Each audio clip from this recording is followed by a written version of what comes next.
Welcome to the Women Unlimited podcast, and today our guest is Osayi Alile. She's the CEO of ACT Foundation, a non-profit organization dedicated to empowering women and youth. Throughout Africa, she has created innovative programs and initiatives with a profound commitment to driving change and creating opportunities for many marginalized communities, equipping them with the skills and resources to thrive.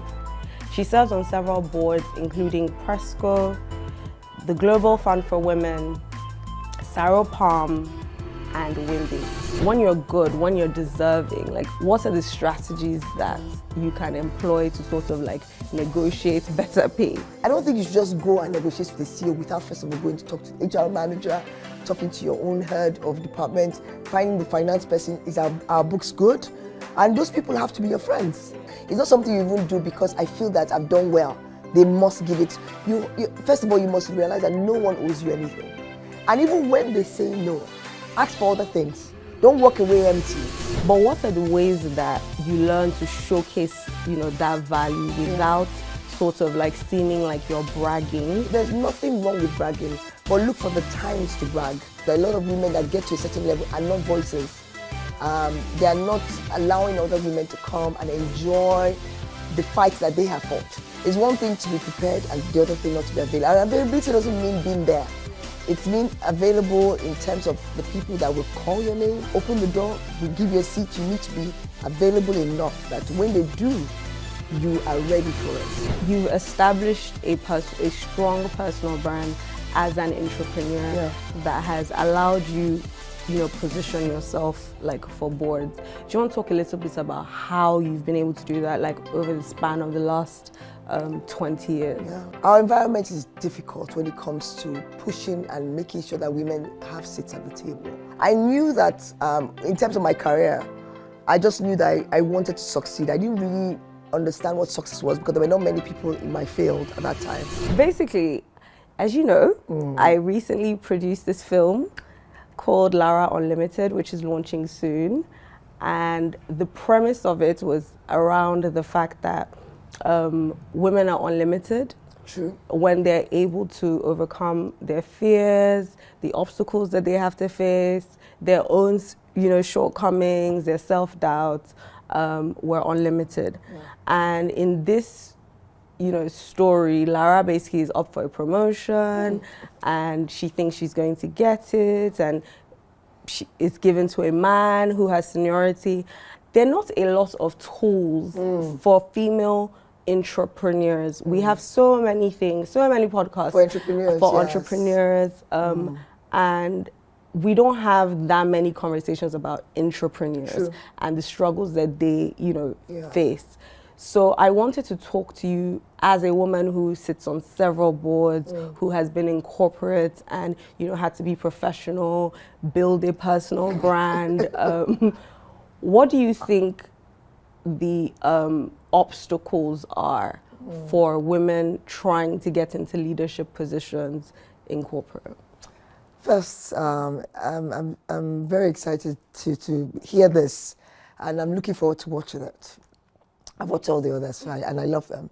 And then second, as I said before, one of the things we as women must be is available and prepared. It's one thing to be prepared and the other thing not to be available. And availability doesn't mean being there. It's mean available in terms of the people that will call your name, speak your name, open the door, will give you a seat. You need to be available enough that when they do, you are ready for it. And a lot of us are not. And even when you look at, in terms of, first of all, the environment, let me jump to that. Yeah.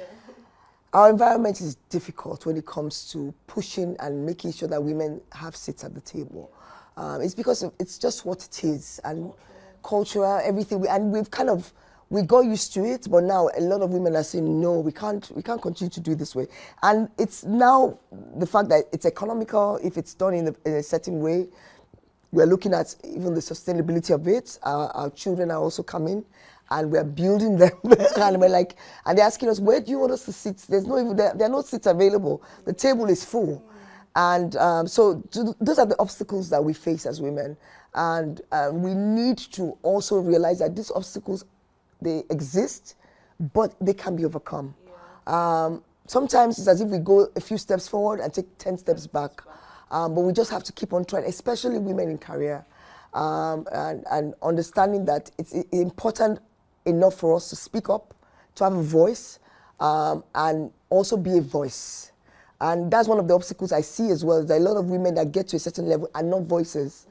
They are not allowing other women to come and enjoy the fight that they have fought. So you kind of fight the fight and kind of move on. But you must ask those questions. Who else is here? Who else can I bring in? You can't be in anything, either career, on a board, association, advisory council, and not bring in younger women and just enjoy that moment by yourself. It's not worth it. And the thing is, you're such an example of that, because back to that conversation that we had about WIMBIZ and me asking you what your goals were for the 2 years that you were chairperson, you were like, we need more young people. This organization is not going to be sustainable if we don't bring more like women that are younger like on board. And I remember the first year, I think we went from a capacity of 500 or 500 women being at the conference usually for like each year to almost doubling it. And then the following year, even more. So I think it's important, like what you're saying about making sure that as we're going along, we're also pulling up other people, other women specifically, so that they're prepared for these sorts of positions. Because your story cannot be just your story. Your story is always about the determination you have as a person, but and that story is also talking about everybody else that's coming after you. You don't want to be at a certain age and people are asking you about your field and there's still nobody there.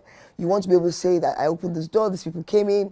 And I always tell people that you can't grow past a certain level when you don't have other people that people can look up to.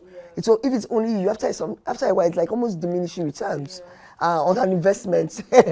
And so it's a gift that you've been blessed with. If you can get a seat, it's a gift. And that gift, you must. I want to circle back to Lara's issue in this film. So she obviously wants to get a better position so she can earn more. Of course. And the question that a lot of women always have is, how do I negotiate for more pay? And what are practical sort of like strategies to be able to negotiate for more pay? What do you do when you're told, please, no? Because obviously employers, especially in this economy, are reluctant to increase anyone's and no matter how good you are, they are. So when you're good, when you're deserving, what are the strategies that you can employ to sort of negotiate better pay? As you said, it's a strategy. It's not something you do from an emotional point of view. It's not something you even do because I feel that I've done well. They must give it. First of all, you must realize that no one owes you anything. And as far as they're concerned, they can leave it just the way it is. And they're all happy about it, yes. So, except something happens and, they have made a lot of money and you can't get that thing. But when things are difficult, you have to be very, very strategic about it. I'm one of those people that I do a lot of back-end work before I go out. Even on my boards, I ask questions, I go and talk to people first. I mean, I don't think, even when you're going to negotiate with a CEO, I don't think you should just go and negotiate with the CEO without first of all going to talk to the HR manager, talking to your own head of department, finding the finance person, is our books good? And those people have to be your friends. You must be able to have conversations with them. Because just going to the CEO because once the person says no, you cannot start going back, yes. So you have to do all that back-end work and always document everything that you've done, talk about it, make sure it's out there. Even use it to, now social media is amazing. Use it to propagate what you're talking about on social media, why you're working for this company, why it's important to do what you're doing, and why the company is growing so well. You have to be very strategic about it. And a lot of times as women, we don't want to blow our own trumpet. We just want everything. People should be able to see they have done well. Nobody has that time anymore to be seen. So you have to, and then when I say the back end, and that's very practical, it's just asking questions. When is the best time? even the CEO's assistant. It should be your best friend. It should be your best friend. When is he in a good mood? What has been happening in the last week? It's not the week of board deliberations that you're going to go and speak to a CEO, because he's under a lot of pressure or she's under a lot of pressure. So you have to find a time. I remember one of my bosses, I knew exactly which day to come to the office, because the person used to tell me in the morning he used to do this and he's a bit calmer. So you have to be those people. You have to be their friends. Yeah. And then you walk in confident because you already have the everything, the data that is required to be able to sell yourself. And then you've done the back end emotional work. So when you're going there, it's not the time to be talking about, oh, I have more school fees to pay, I just had another child. No, it's not about that. They don't care. Yes, it's about the bottom line. What value am I bringing to the table, and how does that value intercede with what my compensation is? And even when they say no, ask for other things. Don't walk away empty. They might say no to the cash, but you can say, okay, what other benefits can I get? So training courses. Yes, just you can be as little as saying, fuel. I need money for fuel. You know why? Because once you get that one tick, it makes you a bit more comfortable. And then the fight is not as much anymore, because you say, and I gave her something, and then you say, okay, he gave me something. And then you say, okay, I'm going to take this right now because you showed me the books, and I know this is not the season. So I would take this. But I'm going to come back in 6 months when I see that it's going well. So just to retrace what you're saying, before you go and negotiate, you need to do research, internal research within your company, whether it's with the HR department, whether it's with the finance team, to just even see whether the books are fine. The importance of this is, I can imagine that from a CEO's point of view, if we're struggling as a business, someone coming to say, oh, I need a raise, right, is that's an inopportune, time, and it gives the sense that you don't understand or care about what is, and especially if you're executive, that means you don't understand what the business is doing, and you must be able to say and understand those things if you are getting to a certain level. Because of course, if you're on a younger level, it's not the CEO you're going to go and meet anyway. So anyone that's going to be able to walk in and have a conversation with the CEO must be on a certain level, an executive level. But I mean, I know that a lot of young girls out there listening as well, and so look for who is your own head of department, or who can you talk to. They might not be able to give you that raise, but at least you can start having the conversations with them, and they can speak on your behalf. But you can't work in an organization and not have people that are going to mention your names in rooms. It's not possible, no matter how great your job is, because there will be some days that every day will be 10 people and they can only take 2. Let someone be able to say, of course it's Osayi. Do you know what I've been doing with Osayi? So all those things are the front end and the back end work you need to do, apart from the data collection you must do as a person. What do you think, what are the best ways that you can articulate your value? Like learning to articulate your value, because it's one thing to say, put your best foot forward, make sure that you document all your accomplishments. But I feel like women have to also sort of have like their own elevator pitch, like where entrepreneurs have an elevator pitch like ready for if they meet an investor, or if they want to get into like a strategic partnership, or they're trying to pitch for something. They have an elevator pitch. I feel like corporate women have to have that, their own version of an elevator pitch that helps them sort of like articulate their value at different points in time, where it's outlining, these are my accomplishments, this is what I've contributed to the bottom line. So like you said, not like from an emotional point of view, but what are the ways that you learn to showcase, that value without sort of like seeming like you're bragging? Because in this environment as well, every woman, I mean, anything you do that is just like a bit, it's like you're bragging. And sometimes there's nothing wrong with bragging, but look for the times to brag. So if, for example, we just had our AGM today, and the AGM went very well, so I will brag. I will say, oh my goodness, our company has done this. I'll talk about the company. Then I'll say, this is what I have done. Yeah, so we had this project last year, and this is what we did, and I was very excited with me and my team and my boss. And I'll go to LinkedIn and also say thank you to my boss, because of the fact that she's opened the doors and made us all comfortable to be able to bring that value to the table. Because value is not brought to the table by yourself. Everyone comes in, so never brag as this is me. It's not always, it can never be only one person. That's the first thing. So, and I always say, don't do all this when you're about to, everybody knows when promotion times are. Don't wait till that time. So I will always do it at the beginning of the year. So depending, of course, everybody's year end is different, and starts the process. Send emails, to have conversations, begin to talk about, okay, these are the things that we're doing, this is what I want to do this year. It doesn't have to be long, because everybody's busy. If 10 people, just ask the PA, assistant, I need 10, 15 minutes of my boss's time. I need to come in and talk to them. And always come from a point of view of that fact that we are in this together. If I succeed, you succeed as well, because those things do help. And a lot of times we just want to just talk. And this is not the season when you're asking for money increase, it's not the season to be talking. No. Everything is like doom. Because this is what you want to achieve.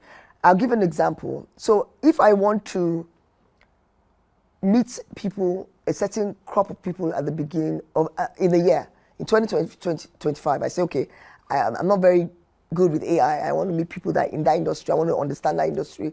I'm not going to wait till there's an AI conference in September. I start in the beginning of the year. What's going on? Who is there? What are they doing? Start having conversations. I don't go to the very big players first. I go to the middle level players and start asking questions. And we as women must know that everything is strategic. Yeah. Everything is strategy. You have to think through it. And that's where people that come into play as well, where you can bring in your friends, ask questions. What do you guys think? And it's not only about playing. It's about, okay, who else in my tribe understand where I am at this season? Because it's not everybody that might be in the season with you that understand the season. And once you find one or two people that do understand the season, I will always have meetings and ask questions and say, this is where I mean, my compensation, someone will look at it and look at what it is, say, no, they can give you more of this, they can, but we kind of keep everything locked in. We don't want to talk about it. Women nobody wants to know what you're earning.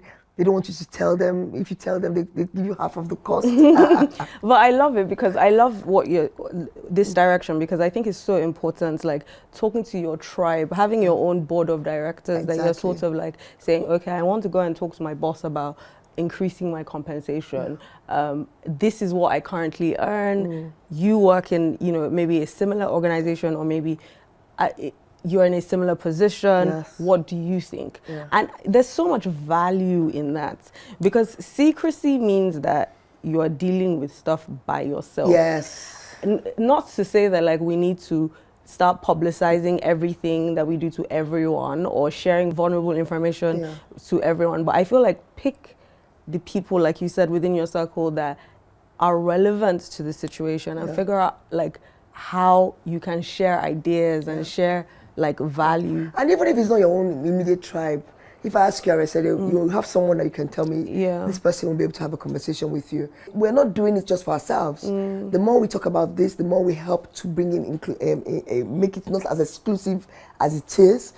Because when you look at that sector, apart from the banking industry, you don't have many women running in different sectors. The banking industry is also because of the policies that were put in place. So we have to just do better. And we have to prepare to help others do better as well. And because once they start compensating you right, anybody else that's coming after, they can't give them less. And that also helps us with the economic power that we need as women to be able to help the environment that we live in, our families, our homes, our communities, even the villages, because we're sending money home. You've established a strong personal brand as an entrepreneur that has allowed you, position yourself like for boards. Do you want to talk a little bit about how you've been able to do that, like over the span of the last 20 years? Gosh, if I said there was, it's a strategy, for me, it wasn't. I knew that in terms of my career, I just knew that I wanted to succeed. I didn't really understand what success was, because there were not many people in my field at that time. And of course, my field is one of those fields that people ask, what do people do? But for me, it's a career. I went to school for it. I go every year. I mean, I've done a lot of executive programs around the world, and because I want to do better, I want to know better. And but I also tell people I'm not just an NGO woman. I am I'm an entrepreneur. I understand the systems. I understand looking at a business and seeing how does it grow? What do we do different? So I can write about anything. So when I write in the papers or something, I'm not writing only about NGOs. I can write about women issues. I can write about body issues, and I've consciously done that over the years. I mean, there was a year, maybe just before COVID, I wanted to push myself out on LinkedIn, and people will see that it happened. But I was very conscious of it. I started writing and talking about it. And I mean, my followers jumped up to 700,000. I think I'm now almost at 1 million. So, you know, it's things that is different for everybody. It might not be plenty for some people. It might be a lot for some. You know, we're all different. And your journey must be calculated to fit yourself. And that's another thing about me. I'm on my own journey. I don't compare myself with anybody. I'm never sat with you and say, this person, I wish everyone well because I want them to succeed. And that's the way we must do it as women. And that's what gives you the right for people to be able to back you up. Yeah. Because they know that you are not emotional. You are doing it because you want to build yourself, you want to build the community, so those things are conscious. Yeah. And if you think that that's what you want to do, then you have to do it consciously. And so that's my own preparing. So, I mean, when I was writing for Guardian, I was not writing anything about the social sector. When I started writing for Business Day, it was not about social sector as well. But then I go to another paper, I'm writing only about the social sector. So you can see the different things. So you're basically like creating like diverse opportunities for yourself to 100%. Share your thought leadership. Yes. So it's a strong way to grow your personal brand. Yeah. What would you say that like writing for big publications like Guardian and Business Day, you know, writing on LinkedIn and basically like showcasing your thought leadership, what opportunities would you say that has brought you? I mean, I have a board that came just from there. Yeah, because in that particular year I was talking about their sector, which I didn't really understand, but I just liked it. And I started asking questions, so I would write and just post. And so one of the recruiting organization did call me based on that. And I said, where did you find me? It was on LinkedIn. Yeah, and that has opened many doors. But I think we also have to realize that it doesn't happen like that for everyone. Because as they say, as soon as they mentioned the name, people knew who I was. So it was easier for them to say, okay, this is someone that we want to work with. There must be some integrity to the brand. Because once you're thinking in terms of career, and you want to sit on these boards, your integrity must be, your ethics, all those things are important because they are all worried about the branding of their organization and they want someone that is coming and there's some aligned value. I feel that we have to, as women, be conscious of that as well and say, okay, how do we build? How do I build my brand? How do I build who I am? And we do make mistakes. I've made many of them, and I'm still making a lot of them. But we have to be conscious enough that people can see who we are, the authentic person that you are. I mean, someone met me 20 years ago, and you meet me now. Yes, but I still have the same values. I'm still the same person. But in terms of growth, I have grown. And you can see the journey. But we want things to be fast these days. It does take time.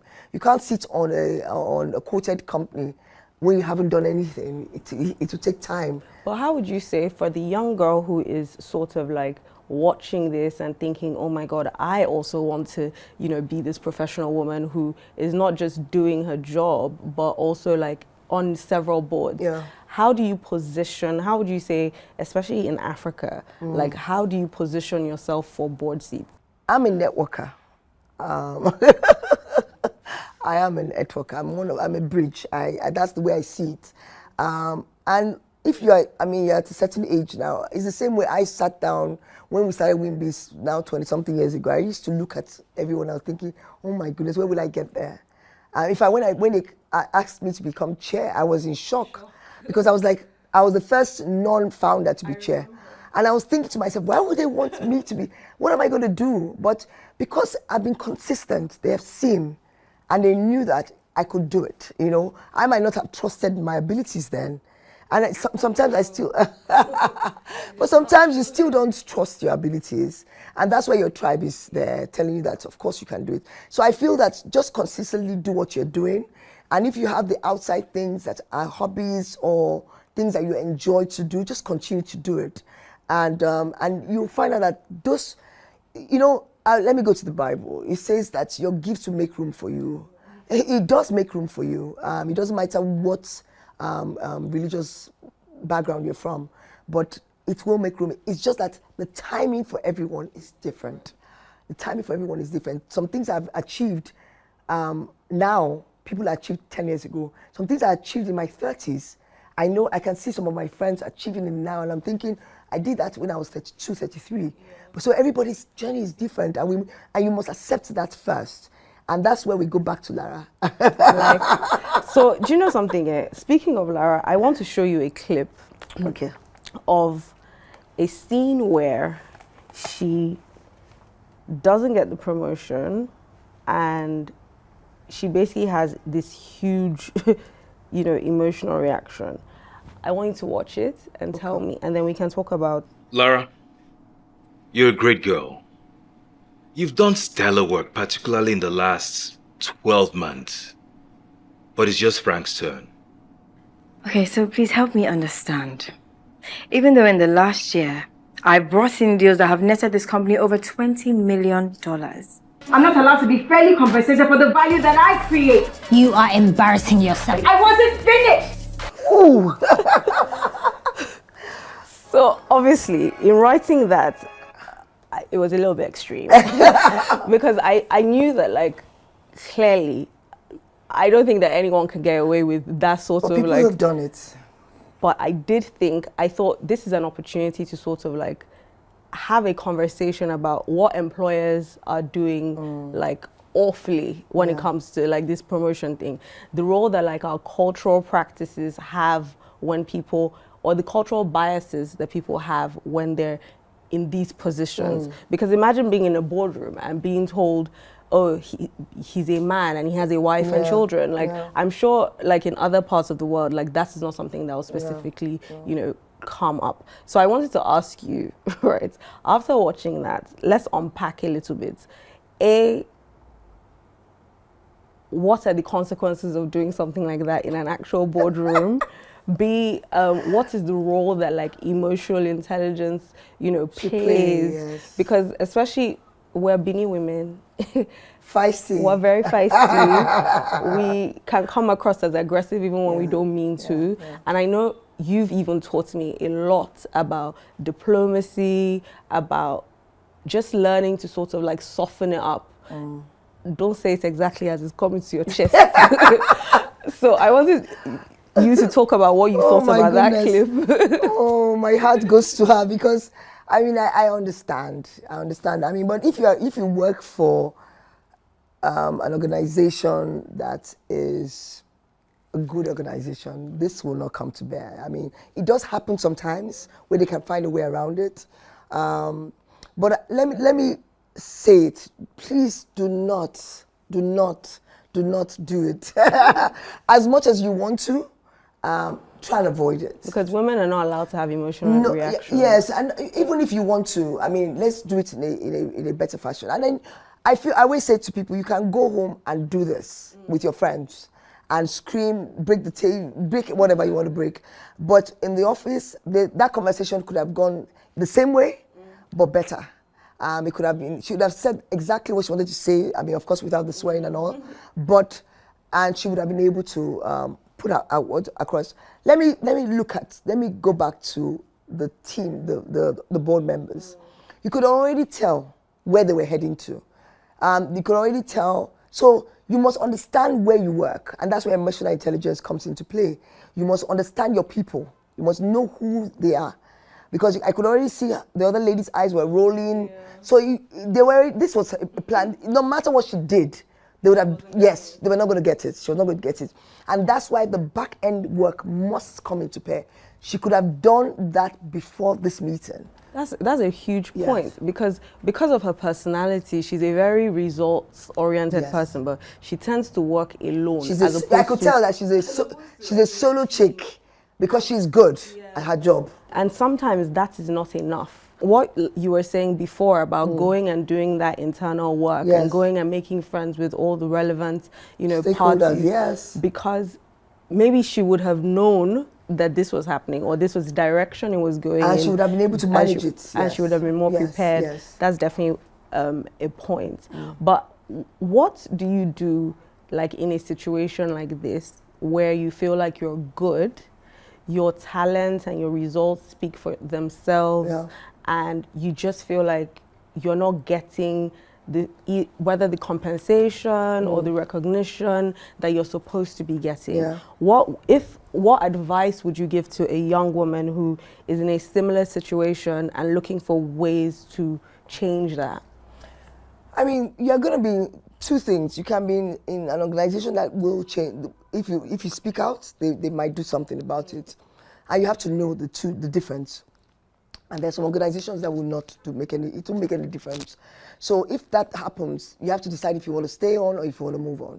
But if you are an organization that will make a change, then I will suggest that you speak up. I don't think you should leave a board meeting without saying something. Yes, because that's the end, because this is the board. And like, oh yeah, I'm really disappointed in this. This is why I felt that, I mean, I can't believe this is happening and all that. That's because you didn't do the back-end work. But I feel that you should document. And because you have a seat at the table anyway, document, go after that and say, I want to congratulate this guy. And never, ever, ever, no matter how they have given it to someone else, never let them see you. Not in front of everybody. Say that, who is he? What has he done? No, because they will always say that you're just picking a fight and say, I want to congratulate Arese. She's done an exceptional work. I mean, I know she could do better, but I mean, this is what has happened. But this does not have anything to do with Arese. This is about me and my work. And this is what I've done over the last 1 year. And this is why I feel that I'm justified to get this. And if it's something that you can look into again, I won't mind send you. And then attach a lot of docs. That's why you have to do all this work before. And the same thing I said from the beginning, that emotional thing that we always come with as women, and just come with everything, our face, our hands, everything is talking at the same time. I'm the same. And it's not like I'm 100% there. We're learning. It's a journey that we are all learning from. But avoid the outbursts. Avoid it as much as you can, because you cannot come back from it. And mostly when you do an outburst with a board, it's so difficult to come back, no matter how angry you are.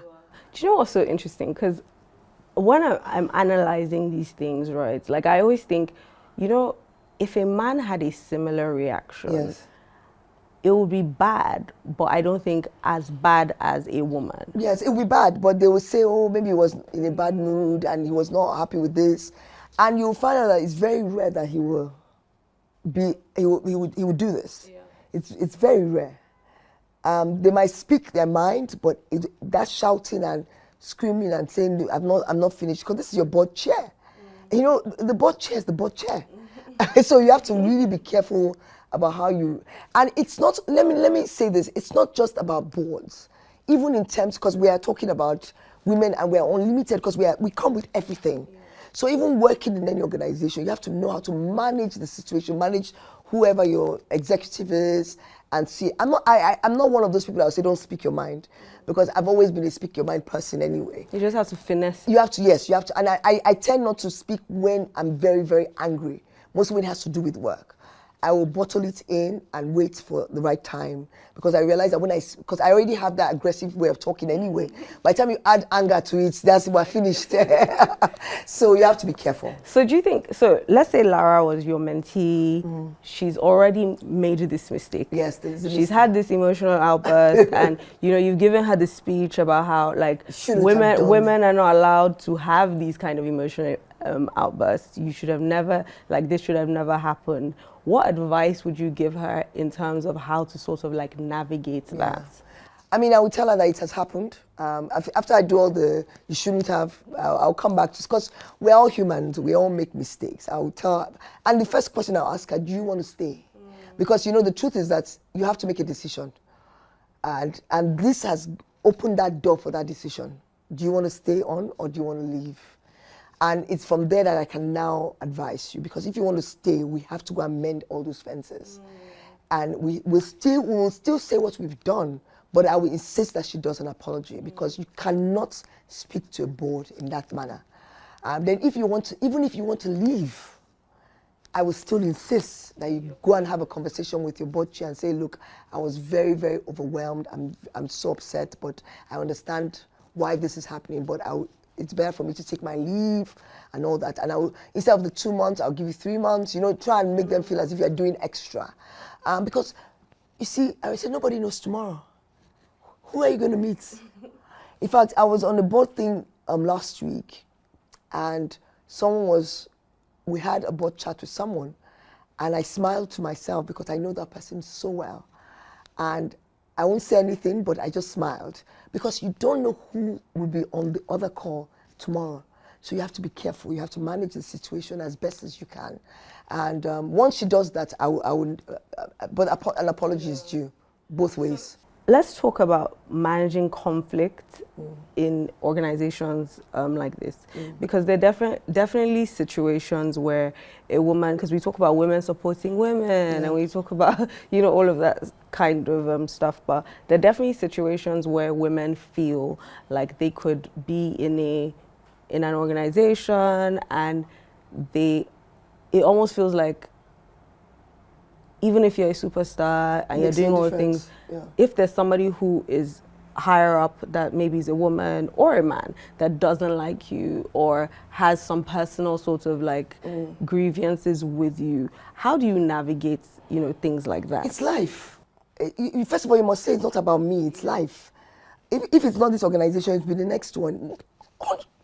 Nobody likes you 100% now. You cannot, even in school, who likes you? Not everybody, no matter how great you are, there'll always be one person there saying, who does she think she is? And so once you realize that and know that it's not about you only, it's just who this person is, and they're going to come at you and if you ask questions, you find out that there was somebody before you. Now it's you. When you leave, you'll be somebody else. And once that happens, it makes it a bit easier for you to navigate and realize that I'm just going to manage this person because I have to deal with them regardless. But I'll always find other people. I'll always find another tribe. I'll find people that are maybe on the same level with that person. But what if that person is a decision maker for your career? Then you have to, they say it's prayer and fasting. It's by prayer and fasting. I mean, I've had people that have been, I was going to use a word, but I don't think I can use it here. And it took me a while, but we overcame that. And I just kept at it. Don't give up. It's job. It's work now. It's work. And then it's going to pass. It's just a job. So don't take it too seriously. Don't be too emotional about it, crying every day. It's work. And the person too is going through their own things. You don't know. And at the end of the day, you might speak to this particular woman I knew that did this. When I spoke to her later, I found out it was not really about me. She was dealing with a whole lot of things. And it was after 2 years that I realized, and at the end of the day, I was the one that was even helping her to overcome all her challenges. So we do have all those things, and we must realize that it's life. It's life. And if you don't manage it now, you'll find it in the next chapter of your life. So deal with it. And what's so interesting for me is also our history, because we have such an interesting, long history. Your dad was the first DG of the Nigerian Stock Exchange, and my father's mentor. And years later, you became my mentor. And I could never tell my story without talking about how instrumental you were in helping me to become who I am today. I'm almost teary-eyed because I remember joining Wimbiz and just attending a few times, the conferences and all of that. But you were the one who really encouraged me to start participating in committees, in planning things. In everything. And, it was this big organization with all these big women who had accomplished so much, and I was such a baby. And every time I look back, I think about all the different times that you put trust in me. For example, I remember getting a phone call one night where she says to me, Arese, so Betty Rabo wants to plan a financial conference for women. I was like, okay. She goes, I've told her that she should call you because you're going to help her plan it. And I was like, I've never planned a financial conference, before. Like, what makes you think that I would be like, the best person? But long story short, I helped her plan it. It was very good. It was amazing. Like, we had Aruma Hotel, like, as a speaker. It was my first time of sort of like being on a stage like that. And, being relatively young compared to like the other people that were on it. Or all the times that when you became WIMBI's chairperson, and I felt like it was my personal mission to help her like reach her goals. WIMBI's is a great organization, but we've gotten to a place where saturated at a certain age group, we need younger people. Yes. And I went and I thought about it and I was like, how do we do this? And then we started this campaign called My WIMBI's Story, which I saw that they still, do now. That's such a long time. I didn't even remember that. Like, and then the time that you put me on the cover of This Day Style. I get a phone call from the WIMBI's office saying basically, we're doing a photo shoot, we need you. And I was thinking, to come and help out. And they were like, no, you're going to be on the cover. And I was literally the youngest person on the cover with you alongside a lot of other WIMBI's women. And it was such a privilege because I thought, what is it that she sees in me that she keeps like putting me in front of like these opportunities? And I remember people asking you, why her? Yeah. And you said, you'll soon see. You'll soon see why her. So anyway. And I'll tell you why. Tell me. And it's good for people. You were available. You were prepared and available. And those are two separate things. And even as we go along speaking, being prepared and being available is so necessary to being sustained in any environment. And we just have to do. We just have to do it. You're incredible. I'm trying to be professional in this interview so that I don't start like tearing up and getting emotional. So let's move. But yeah, so I want to switch gears a little bit to financial stuff. So I find that a lot of corporate people, not just women specifically, because there are many stories of people who were like MDs of, say, like oil companies, and then they retire or they leave at some point and they find that it's expensive to run their lives because they haven't realized how much relying on what comes with the perks that come with being as part of a big organization, whether it's that they pay for fuel in your car, whether it's that you get, company cars every year, whether it's that they pay for your travel, or they pay your housing, allowance. Like, it's difficult for people to navigate life after corporate, especially women, because I think that with men, they tend to think about their families and their futures. They begin to prepare. And you'd think that a woman who is in corporate, that goes up that corporate ladder, it's like, we've been making lots of money since, so, but we also forget that women are contributors to their home. They will help, with looking after the kids, and the money is going somewhere. So what advice do you have around what women that are entrepreneurs should be doing when it comes to sort of like investing, how they should be thinking about it? Gosh, you're supposed to be answering that, Arese. And that's what that moment comes in. I mean, I think it's really consciously starting at a good place at an early time. And people say, let me wait till. Don't wait. There's no waiting. No matter how small it is, just do something, and start understanding it. And I mean, reading your books. And there are quite a number of things out there that you can start. I mean, and women we're very risk averse.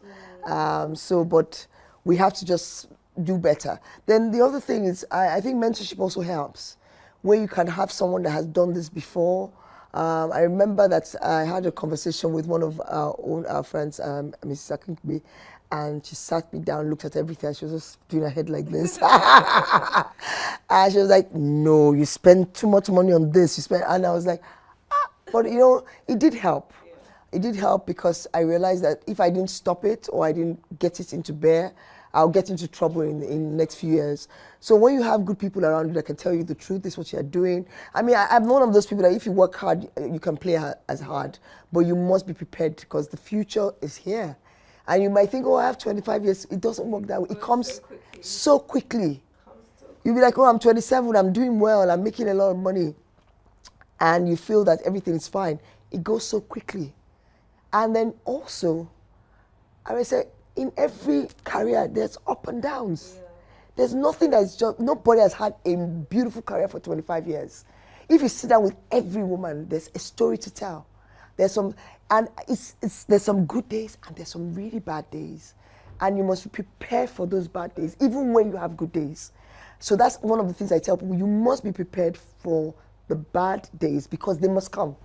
In the spirit of what I want to contribute to this conversation in terms of like money and investing, is that I find that women, like you said, that we're more risk averse, or we tend to be more risk averse than men, right? My thinking is that if a woman is in corporate and you have a steady salary, that already gives you some kind of like stability. Yes. So it gives you a little bit more room than, say, an entrepreneur. Exactly. So you can do more investments now.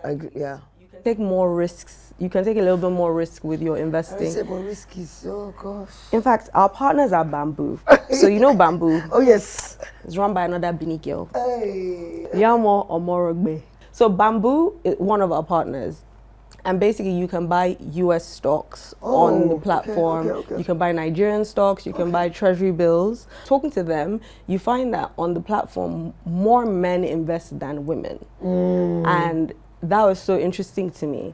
I wanted to show you an example. Like, there are 3 portfolios here. Okay. And I wanted you to take a look. Oh, you're putting me on the spot. Sorry. And from a corporate, woman perspective, which of these portfolios do you think would appeal to you, like, honestly? I think also everyone is at different journeys.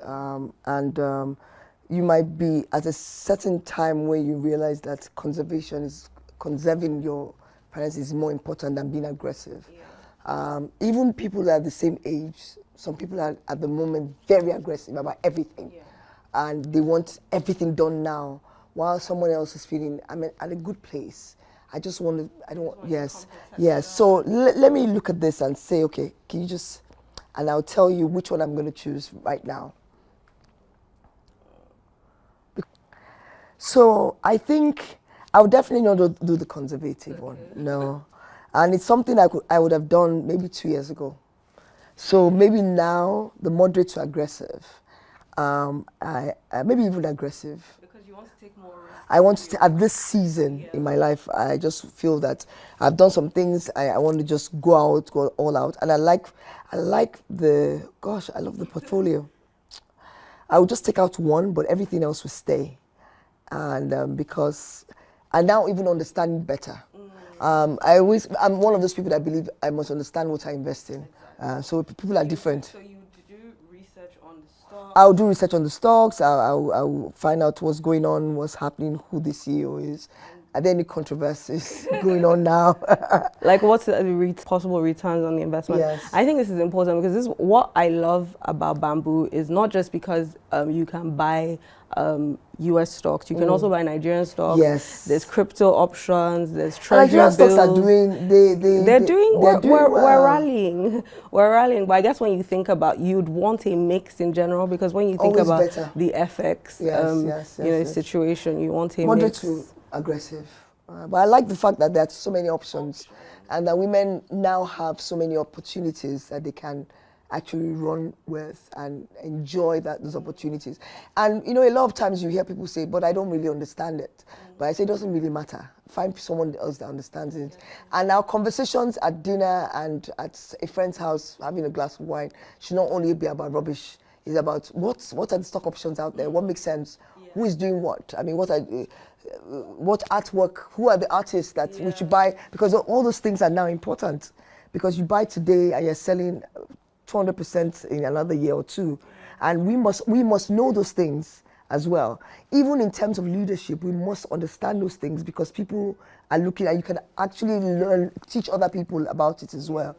So it's not just about you. I love it. I'm trying to convince them to create a product for you and your friends to invest in US stocks and maybe possibly win something amazing. But in the meantime, for our Women Unlimited community, we've partnered with Bamboo so that you can get a 20% discount off fees when you invest in stocks. You know, when you just said gifts, my eyes were already twitching. I'm thinking, what do you think will work? Like a luxury holiday? I want to get a competition going. Like I have this idea, but I'm not sure how it's going to work yet. Where if you say you invest minimum of you know, I have some aggressive friends. Some people will now come and win me now. Very aggressive people. If you say you do $2,000 each, say a month or to start with, and then maybe you're the leader of one group, another group, Dupe Olushola is the leader of another group, and then whoever has the biggest like AUM in their group at the end of the period will get so I think like maybe a luxury holiday. Because you just mentioned her name, the best thing that we'll do is that if I win, she'll invite me. If I'll invite her. If she wins, she has to, so we'll be okay. I love it. Thank you so much you, for this Arese. amazing conversation. I'm sure that a lot of people are going to learn so much from your experience It's and your been amazing. expertise. Thank you, everyone. I've enjoyed the conversation too. Thank you.